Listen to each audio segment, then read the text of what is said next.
নমস্কাৰ ছাত্ৰ ছাত্ৰীসকল, স্বাগতম জনাইছো মোৰ ইউটিউব চেনেল এছচিচি। পুনৰবাৰ আজি আকৌ তোমালোকৰ মাজত কিছুমান দশমমান শ্ৰেণীৰ গণিতৰ কিছুমান সুন্দৰ বিষয় লৈ পেলাই আজি তোমালোকৰ মাজত পুনৰবাৰ আহিছো। আজি মই যোৱাটো মোৰ ভিডিঅ'টোত মই তোমালোকক ট্ৰিগোনোমেট্ৰি যিটো ফৰ্মুলা ট্ৰিক শিকাইছিলো, ফৰ্মুলা কেনেকৈ ইজিলি বনাব পাৰে সেইটো ট্ৰিক শিকাইছিলো। আজি সেই ফৰ্মুলাবিলাক ইউজ কৰি পেলাই কেনেধৰণে অংকবিলাক ট্ৰিগোনোমেট্ৰি অংকবিলাক আমি সমাধান কৰিব পাৰিম, কেনেধৰণে সলভ কৰিব পাৰিম তাৰ বিষয়ে মই তোমালোকক শিকাবলৈ গৈছো। গতিকে আমাৰ যিটো ট্ৰিগোনোমেট্ৰি যিটো প্ৰথম যিটো লেসন আছে ইন্ট্ৰডাকচন টু ট্ৰিগোনোমেট্ৰি পৰিচয় যিটো এক্সাৰসাইজ 8.12 তোমালোকৰ আগত মই ডিসকাস কৰিম। 8.1 ৰ যিটো প্ৰথম যিটো অংক আছে, প্ৰথম অংকটো আছে আমাৰ এটা সমকোণী ত্ৰিভুজৰ এংগল B2 ABC এটা সমকোণী ত্ৰিভুজ, ইয়াৰ এংগল B2 হল 90 ডিগ্ৰী, এংগল B2 90 ডিগ্ৰী কোণ আৰু ইয়াৰ angle B2 90 degree. AB equal 24 centimetre, BC equal আছে 7 সেন্টিমিটাৰ আৰু AC টো উলিয়াব লাগিব। ইয়াৰ পৰা কি উলিয়াব লাগে, sin A cos A উলিয়াব লাগে আৰু 2 নম্বৰ কোৱেশ্চনটো আছে sin C আৰু cos C উলিয়াব লাগে। এই কেইটা ভ্যালু উলিয়াব লাগে। অংকটো হল এইটো। এতিয়া অংকটো তোমালোকৰ প্ৰশ্নটোত আছে 8.1 ৰ এক্সাৰসাইজ কোৱেশ্চন নম্বৰ 1। মই প্ৰশ্নটো লিখা নাই, মই ডাইৰেক্ট প্ৰশ্নটো বুজাই পেলাই মই অংকটো কৰিবলৈ আগবাঢ়িছো। এতিয়া কথা হ'ল যে আপোনাৰ অংকটো কৰোঁতে কি কৰিব লাগিব, যে প্ৰথমে যে ত্ৰিভুজ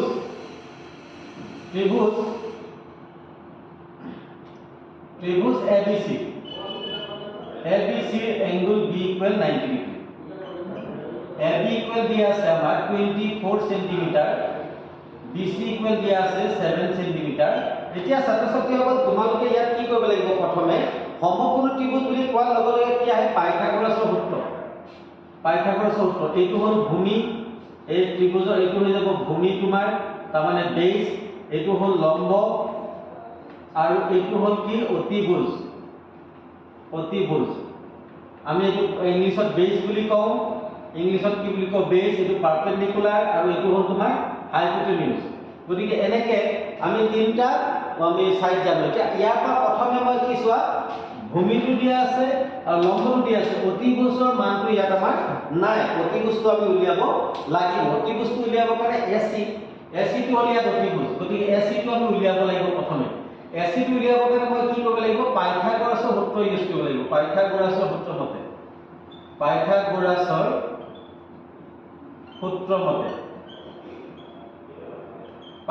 সূত্ৰত কি আছিল আমাৰ, অতিভুজ স্কয়াৰ, অতিভুজটো কি আছে AC স্কয়াৰ ইকুৱেল ভূমি স্কয়াৰ AB স্কয়াৰ প্লাস লম্ব স্কয়াৰটো কি BC স্কয়াৰ। মান ফৰ্মুলাটো পাতিলো, পতাৰ পিছত এতিয়া কি কৰিম, মই AB মানটো পাতি মই 24 square plus 7 square, 24 square plus 7 square. এতিয়া কি হ'ব, ইয়াত 24 স্কয়াৰ মানে 576 আৰু 7 স্কয়াৰ মানে 49। AC স্কয়াৰটো ইফালে লিখিবলৈ অসুবিধা নাই। AC স্কয়াৰ ইকুৱেল ইয়াত কিমান হ'ল 625 হৈ গ'ল। এতিয়া 625 ৰ মানে বৰ্গমূলটো আমি কি কৰিব লাগিব, AC 625 ৰ বৰ্গমূল উলিয়াব লাগিব। AC ইকুৱেল 625 ৰ বৰ্গমূলটো কিমান হ'ব, 25 সেন্টিমিটাৰ। এতিয়া আমি কি পাই গলো, AB গিভেন আছিলে, BC গিভেন আছিলে, AC আমি ইয়াত পাই গলো। এতিয়া এইকেইটা পোৱাৰ পিছত আমাৰ মানকেইটা উলিয়াবলৈ একেবাৰে ইজি হৈ যাব। তোমালোকক মই শিকাইছিলো কিছুমান ফৰ্মুলা, পণ্ডিত বদ্ৰী প্ৰসাদ হৰাই বোলে সোণাত চাঁদি তোলে, সেইটো গানৰ পৰা মই তোমালোকক ফৰ্মুলা শিকাইছিলো। ফৰ্মুলাটো যদি তোমালোকৰ যদি পাহৰি গৈছা, তেতিয়া মোৰ আগৰ ভিডিঅ'টো, ইয়াত যিটো আগৰ যিটো ভিডিঅ' দিছিলো সেই ভিডিঅ'টো এবাৰ ৰিমাইণ্ড কৰি পেলাই চাই ল'বা। চাই ল'লে কি চোৱা, sin A ইকুৱেল আছিলে আমাৰ, সাইনৰ ফৰ্মুলা আছিলে P/H আৰু cos A আছিলে আমাৰ কি B/H, তাৰ মানে লম্ব ডিভাইড বাই অতিভুজ আৰু ভূমি ডিভাইড বাই অতিভুজ। এই ফৰ্মুলা দুটাৰ পৰা মই বাকিখিনি চান্স কৰিম। এতিয়া প্ৰথমে মই sin A উলিয়াও, উলিয়াই দেখুৱাম তোমালোকক sin A। ছাত্ৰ ছাত্ৰীসকল এইখিনিতে তোমালোকে এটা বহুত গুৰুত্বপূৰ্ণ কথা তোমালোকে ইয়াত খুব ভালকে মন দিবা, যে মই এটা সমকোণী ত্ৰিভুজ বনাইছো, এই A কোণটো লৈছো। প্ৰথমে A কোণটো যদি মই চিন্তা কৰো, বহুত গুৰুত্ব দিবা, A কোণটো যিটো কোণ চিন্তা কৰিম তাৰ তলফালে যোৱা ৰেখাডাল সদায় কি হয়, ভূমি হয়, বেছ। তাৰ তলফালে যোৱা ৰেখাডাল হ'লে সদায় ভূমি হ'ব আৰু তাৰ ভূমিৰ ওপৰত উঠা ৰেখাডাল হ'ব কি লম্ব ভূমিৰ ওপৰত উঠা ৰেখাডাল লম্ব আৰু লম্ব আৰু ভূমি সংযোগ কৰা ৰেখাটো অতিবস্তু ফিক্স থাকে অতিবস্তু কি থাকে ফিক্স থাকে গতিকে সাইনৰ কাৰণে এক লম্ব হ'ব কি আমাৰ লম্বটো কি হ'ব BC এটো যদি হিচাপত চাও লম্বটো কি হ'ব BC আৰু অতিবস্তু কি হ'ব AC তো BC ডিভাইড বাই AC বুলি ক'লে BC মানটো কিমান আছে ইয়াত 7 আছে AC মানটো কিমান আছে 25 আছে লিখি ললো আমি ঠিক তেনেকৈ আমি cos A যদি উলিয়াম cos A ফৰ্মুলাটো কি ভূমি ডিভাইড বাই অতিবস্তু ভূমি মানে কি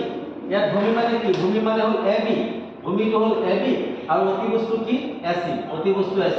AB মানটো কিমান আছে AB মানটো 24 লিখিলো মই ইয়াত 24 লিখিলো AC মানটো কিমান আছে 25 এইটো 25 AC মানটো 25 লিখিলো হৈ গ'ল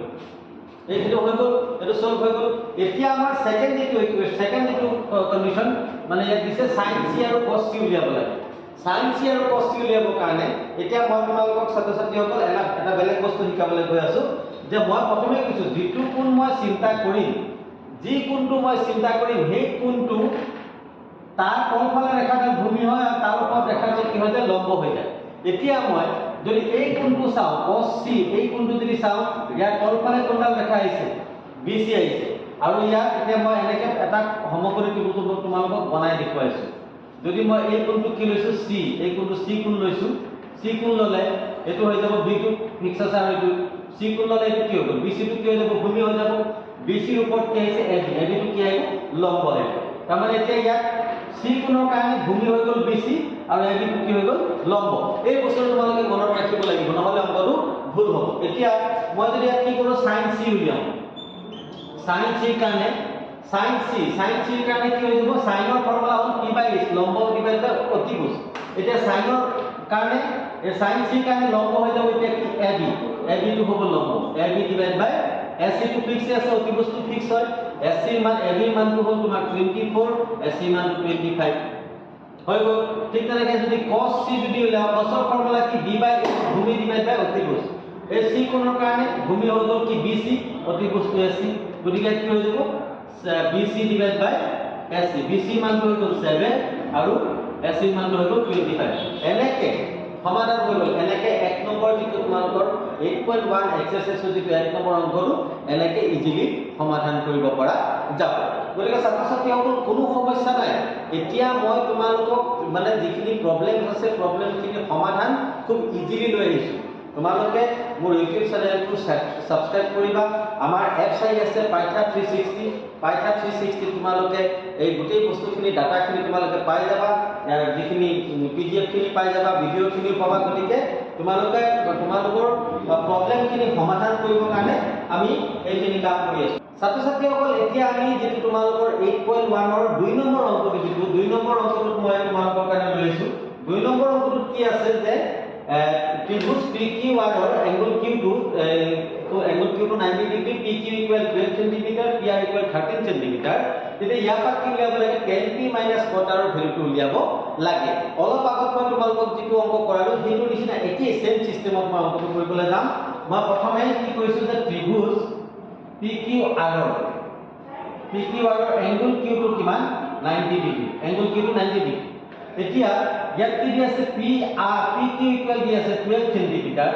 PQ ইকুৱেল 12 সেন্টিমিটাৰ আৰু PR ইকুৱেল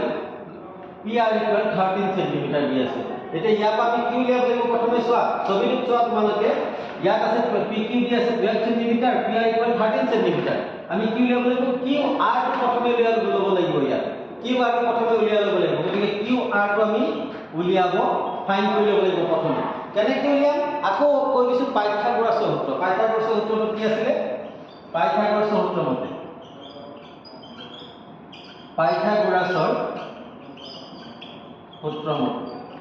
এতিয়া পাইথাগোৰাছৰ সূত্ৰ মতে আমাৰ কি আছিল অতিভুজ স্কয়াৰ ইকুৱেল ভূমি স্কয়াৰ প্লাস লম্ব স্কয়াৰ এইটো হ'ল ভূমি এইটো লম্ব আৰু এইটো অতিভুজ গতিকে মই কি কৰো PQ square plus QR square equal PR square এইটো ভূমি স্কয়াৰ প্লাস লম্ব স্কয়াৰ প্লাস ভূমি স্কয়াৰ ইকুৱেল অতিভুজ স্কয়াৰ এতিয়া মই ইয়াত মান কেইটা বহাই যাম PQ ৰ মানটো হ'ল আমাৰ PQ ৰ মানটো হ'ল 12 স্কয়াৰ দিছো QR ৰ মানটো হল উলিয়াব লাগিব QR ৰ মানটো নাই QR ৰ মানটো উলিয়াব লাগিব PR ৰ মানটো কিমান হল আমাৰ PR ৰ মানটো হল 13 স্কয়াৰ এতিয়া মই কি কৰো 12 স্কয়াৰ বুলি ক'লে 12 স্কয়াৰ ৰ মানটো হল 144 তোমালোকে সবেই জানা এইটো QR স্কয়াৰ 13 স্কয়াৰটো হল 169 এই মানটো যদি মই এফালে লৈ যাও প্লাস এফালে প্লাস আছে এফালে দিলে কি হৈ যাব মাইনাস হৈ যাব তাৰ মানে QR স্কয়াৰ কিমান হ'ব QR square equal 169 minus 144 এতিয়া QR square equal কিমান হৈ গ'ল ইয়াত 25 তাৰ মানে QR ৰ মানটো কিমান হৈ যাব QR ৰ মানটো হৈ যাব QR মানে 25 ৰ বৰ্গমূলটো কিমান 5 গতিকে QR equal কিমান ওলালে 5 cm ওলালে এইখিনি আমাৰ QR মানটো পাই গ'ল QR মানটো পোৱাৰ পিছত এতিয়া সো আমাৰ তিনটা মান লাগে PQ মান লাগে PQ মান গিভেন আছে PR মান লাগে PR মান গিভেন আছে আমি QR মান লাগে QR মান ইয়াত আমি ফাইন্ড কৰিছো এতিয়া আমি উলিয়াব লাগিব 10P এতিয়া আমি উলিয়াম 10P ৰ কাৰণে মই তোমালোকক অলপ আগতে বুজাইছিলো যে যিটো কোণ মই চিন্তা কৰিম ত্ৰিভুজটোৰ যিটো সূক্ষ্ম কোণ মই চিন্তা কৰিম তাৰ তলফালে অহা ৰেখাডাল কি হয়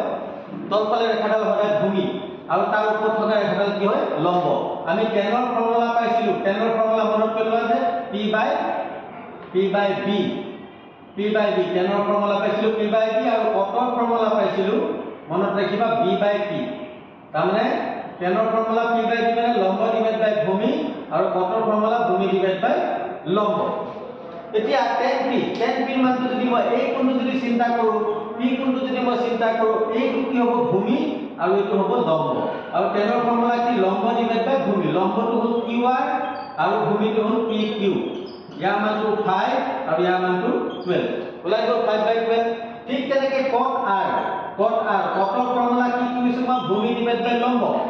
এই ত্ৰিকোণটোৰ কাৰণে মই বুজাই আছো এই সূক্ষ্ম কোণটোৰ কাৰণে এইটো হ'ব ভূমি আৰু এইটো হ'ব লম্ব এইটো যদি ভূমি হয় তেতিয়া কি হ'ব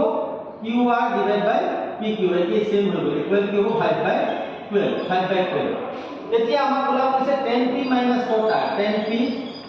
cot R 10P cot R বুলি ক'লে 10P ৰ মানটো হ'ল 10P ৰ মানটো কিমান হ'ব 5 by 12 cot R ৰ মানটো 5 by 12 এইটো যদি আমি কাটি দিও দুটা মাইনাস আছে কাটি দিলে কি হ'ব ইয়াৰ মানটো কি হ'ব 0 ইয়াৰ মানটো কি ওলালে 0 তাৰ মানে 10P cot R ইকুৱেল কিমান ওলালে এই অংকটোৰ পৰা 10P cot R ভ্যালু কিমান ওলালে 0 ছাত্ৰ-ছাত্ৰীসকল এতিয়া এইবাৰ যেহেতু তোমালোকক মই কৈছো যে প্ৰথম দিনা মোৰ ক্লাছটো বুজাইছিলো যে 45 নম্বৰ তোমালোকৰ অবজেক্টিভ টাইপৰ কোৱেশ্চন আহিব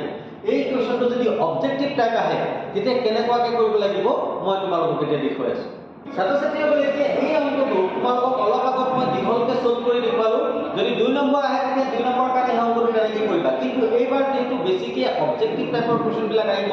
তোমালোকক বেছি সিলেক্ট মানে ইয়াতে অবজেক্টৰ পৰা চাৰিটা অপচন দিব অপচনৰ পৰা সিলেক্ট কৰিব লাগিব তেতিয়া তোমালোকৰ সময়টো কমকে ইউজ কৰিব লাগিব কম সময় ব্যৱহাৰ কৰিব লাগিব তেতিয়া তোমালোকে কেনেকৈ অংকটো একেবাৰে কম সময়ৰ ভিতৰত কেনেকৈ কৰিব পাৰিবা তাৰ যিটো সিস্টেম মই দেখুৱাইছো চোৱা অপচন দি আছে 10P cot R ইকুৱেল এই ভ্যালু কেইটা তাত দিয়া আছে তেতিয়া কি হ'ব অপচন কেইটা দিয়া আছে 0 1 -1 2 এনেকৈ দিয়া আছে কোনটো অপচন শুদ্ধ হ'ব কেনেকৈ তোমালোকে জানিবা খুব কম সময়ৰ ভিতৰত ছাত্ৰ-ছাত্ৰীসকল চোৱা মই ইয়াত একো নকৰো ডাইৰেক্ট মই তোমালোকক এনসাৰটো কেনেকৈ উলিয়াই সেইটো মই দেখুৱাম 10P cot R টো লিখি লৈছো এতিয়া মই তোমালোকক অলপ আগত বুজাই আছো যে যেটো কোন চিন্তা কৰিম তাৰ তলৰ ৰেখাডাল ভূমি আৰু সেইটো হ'ব লম্ব তাৰমানে 10 ৰ ফৰ্মুলাটো হ'ল যে লম্ব ডিভাইড বাই ভূমি এইটো যদি PQ যদি ভূমি হয় QR লম্ব হ'ব তাৰমানে QR বাই PQ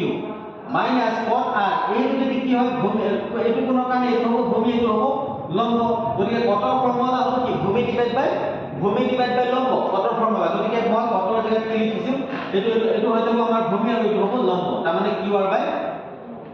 PQ কাটি দিলে কি হৈ গ'ল আমাৰ 0 ওলাই গ'ল অপচন কোনটো শুদ্ধ 0 এনেকৈ কম সময়ৰ ভিতৰত মাত্ৰ 1 মিনিট সময় নালাগে তোমালোকে এনেকৈ ইজিলি এইটো এনসাৰটো উলিয়াব পাৰিবা ছাত্ৰ-ছাত্ৰীসকল মই আকৌ এবাৰ কৈছো এবাৰ কিন্তু অবজেক্টিভ কোৱেশ্চনত বেছি গুৰুত্ব দিব লাগিব কাৰণ 45 নম্বৰ আহিব অবজেক্টিভ কোৱেশ্চন ছাত্ৰ-ছাত্ৰীসকল পুনৰ এতিয়া তোমালোকৰ কাৰণে আমাৰ যিটো 8.1 ৰ যিটো 3 নম্বৰ কোৱেশ্চন বহুতেই ইম্পৰ্টেন্ট প্ৰায় এতিয়ালৈকে 5.5 বাৰ মেট্ৰিকত এই অংকটো আহিছে গতিকে সেই অংকটো তোমালোকক মই শিকাবলৈ আগবাঢ়িছো যে given sin a equals 3/4 then find cos a tan a তাৰমানে sin ৰ মান কি আছে তেনে cos আৰু tan ৰ মান উলিয়াব লাগে গতিকে কেনেকৈ কৰিবা 2 নম্বৰ কাৰণে এইটো অংক আহিব কেনেকৈ কৰিবা মই তোমালোকক দেখুৱাইছো এতিয়া ইয়াত আমাৰ গিভেনটো আছে গিভেন sin a ইকুৱেল আমাৰ কি দি আছে 3/4 দেন ফাইন cos a আৰু tan a এতিয়া মই ইয়াৰ পৰা সলিউশনটো ষ্টাৰ্ট কৰিছো এতিয়া ইয়াত কি হ'ব চোৱা sin a আমি মানবিলাক পাইছো লম্ব ডিভাইড বাই অতিভুজ ইকুৱেল 3/4 ইকুৱেল k ধৰি লৈছো আমি k কেলে ধৰিছো অনুপাত ইয়াত কোনো সেন্টিমিটাৰ মিটাৰ একক দিয়া হোৱা নাই কাৰণে মই কি ল'ব লগা হ'ল k ল'ব লগা হ'ল এতিয়া ইয়াত কি হ'ব p ইকুৱেল হ'ব আমাৰ 3k আৰু h ইকুৱেল কিমান হ'ল আমাৰ 4k আমি ইয়াৰ পৰা কি কাৰ মান উলিয়াব লাগিব b ৰ মানটো মই উলিয়াব লাগিব ভূমি b ৰ মানটো উলিয়াব লাগিব পাইথাগোৰাছৰ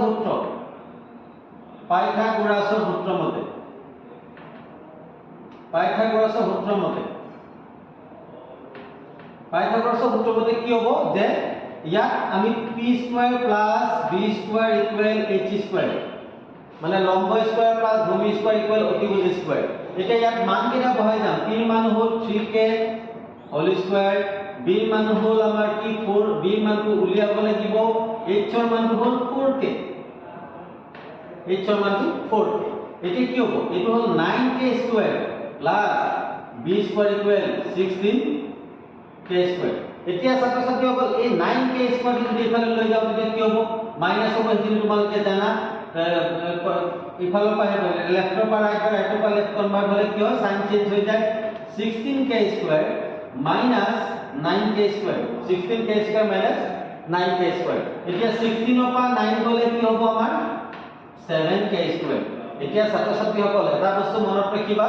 যে এইফালে এতিয়া 7 ৰ কোনো বৰ্গমূল নাই 7 ৰ বৰ্গমূল নাই গতিকে b ইকুৱেল √7 ৰ ওপৰত ৰুট আহি যাব k ৰ ওপৰত স্কয়াৰ আছে গতিকে স্কয়াৰ আৰু এটা বস্তু মনত ৰাখিবা √ওভাৰ আৰু স্কয়াৰৰ মাজত কাজিয়া এটা একেলগে থাকিব নোৱাৰে স্কয়াৰতে কাটাকাটি লাগি যায় গতিকে k ইকুৱেল কিমান ইয়াত k স্কয়াৰ আছে গতিকে ইয়াত √ওভাৰ হোৱাৰ লগে লগে k থাকি গ'ল স্কয়াৰটো নাই এতিয়া b মানটো পাই গ'লো চোৱা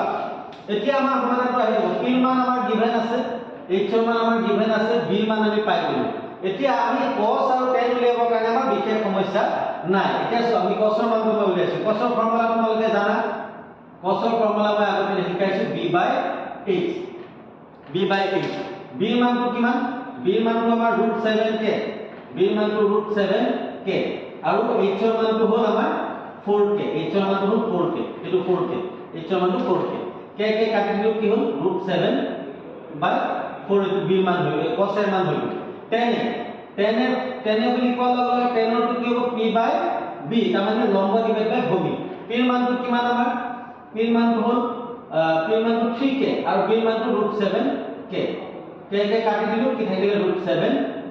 সৰি 3/3 কি হ'ব √7 হৈ গ'ল সমাধানটো ইয়াতে সমাধানটো কমপ্লিট হৈ গ'ল এতিয়া এনেকে 2 নম্বৰৰ কাৰণে এইটো অংক মই কৈছো মেট্ৰিকত এতিয়ালৈকে 4বাৰ মান আহিছে গতিকে তোমালোকে যদি সুন্দৰকে বস্তুটো তোমালোকক বুজাই দিছো যদি বুজি পোৱা নাই বুজাত কিবা খেলিমেলি হৈছে তেতিয়া তোমালোকে কমেন্ট কৰি জনাবা আকৌ নতুন ধৰণে তোমালোকক বুজাবলৈ চেষ্টা কৰিম ছাত্ৰ-ছাত্ৰীসকল মই তোমালোকক অলপ আগতে কি শিকালো গোটেইখিনি কোৱেশ্চন নম্বৰ 3 টো শিকালো কোৱেশ্চন নম্বৰ 3 টো নিচিনাকে তোমালোকে কোৱেশ্চন নম্বৰ 4 আৰু 5 একে ধৰণৰ সেম অংক তোমালোকে কৰিব পাৰিবা গতিকে তোমালোকে এই দুটা কোৱেশ্চন কৰিবলৈ যত্ন কৰিবা যদি নোৱাৰে তেতিয়া তোমালোকে মোৰ কমেন্ট বক্সত কমেন্ট কৰিবা তেতিয়া মই এই দুটা কোৱেশ্চন পুনৰবাৰ লৈ এটা ভিডিও লৈ পেলাই আহিম এতিয়া কোৱেশ্চন নম্বৰ 6 যেটো আছে 6 কোৱেশ্চনটো তোমালোকৰ ইয়াত লৈ গলে মানে তোমালোকক বুজাবলৈ আৰম্ভ কৰিছো যে কোৱেশ্চন নম্বৰ 6 ত কি আছে যে angle A and angle B are two equal angle A and angle B are equal angle such that cos A equal cos B then find angle A equal angle B মানে কি কৈছে যে কোণ A আৰু কোণ B এনেকুৱা দুটা সূক্ষ্ম কোণ যাতে cos A equal cos B তেতিয়া আমি কি কৰিব লাগে ইয়াৰ পৰা মানে angle A আৰু angle B টো সমান বুলি প্ৰমাণ কৰিব লাগে কোণ A আৰু কোণ B টো সমান বুলি আমি কি কৰিব লাগে প্ৰমাণ কৰিব লাগে এতিয়া মই এই অংকটো কেনেকৈ কৰিম বহুতে ইজি তোমালোকক একদম ধ্যান দিয়া এইটো অংক জীৱনত নাপাওঁ এনেকুৱা সিস্টেমত তোমালোকে বুজি পাই যাবা চোৱা মই প্ৰথমে সমকোণী ত্ৰিভুজ বুলি কোৱাৰ লগে লগে ত্ৰিভুজ ABC ৰ এংগল C কোণটো 90 ডিগ্ৰী আৰু এংগল A আৰু এংগল B দুটা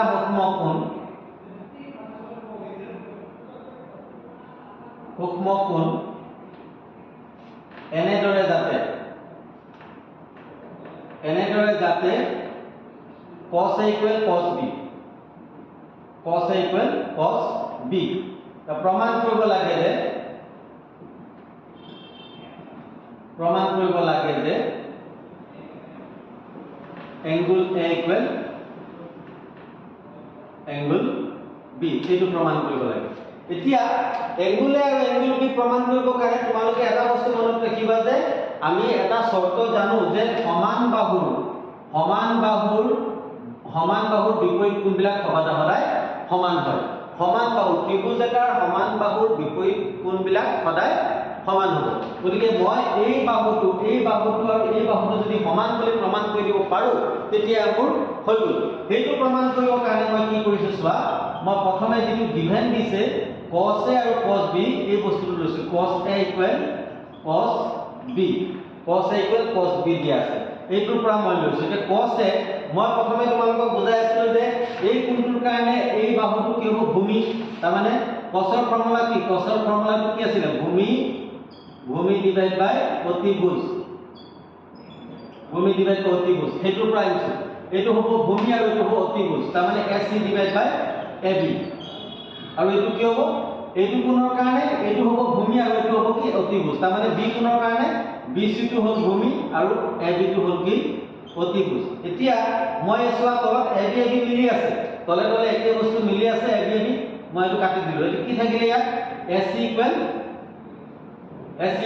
BC হৈ গ'ল মই কি কৈছিলো যদি বাহু দুটা সমান বুলি প্ৰমাণ কৰিব পাৰিলে তেতিয়া কোণ দুটা কি হ'ব angle A equal angle B এতিয়া ইয়াত কি হৈছে সমান বাহুৰ বিপৰীত কোণ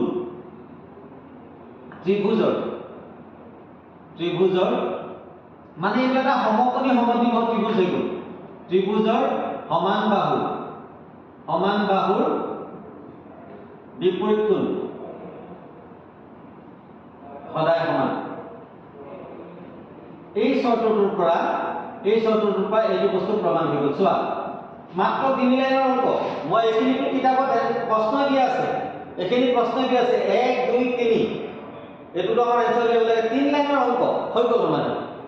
এনে ধৰণে মই ইজিলি যিবিলাক তোমালোকৰ অংকবিলাক আছে খুব সুন্দৰকৈ তোমালোকে কৰি পেলাই পৰীক্ষাত এটা ভাল নম্বৰ পাবলৈ সক্ষম হ'ব পাৰিবা খালি তোমালোকে বস্তুবিলাক কৰোতে সদায় এখন বহি আৰু কলম লৈ পেলাই বস্তুবিলাক কৰি যাবা আৰু যিখিনি নোৱাৰা সেইখিনি তোমালোকে তাত মাৰ্ক কৰি পেলাই যদি তোমালোকে ইচ্ছা কৰা তেতিয়া মই মোৰ ফোন নম্বৰটো দি দিছো ইয়াতো তোমালোকে কমেন্ট ইয়াতো তোমালোকে মেছেজ কৰি পেলাই WhatsApp যোগে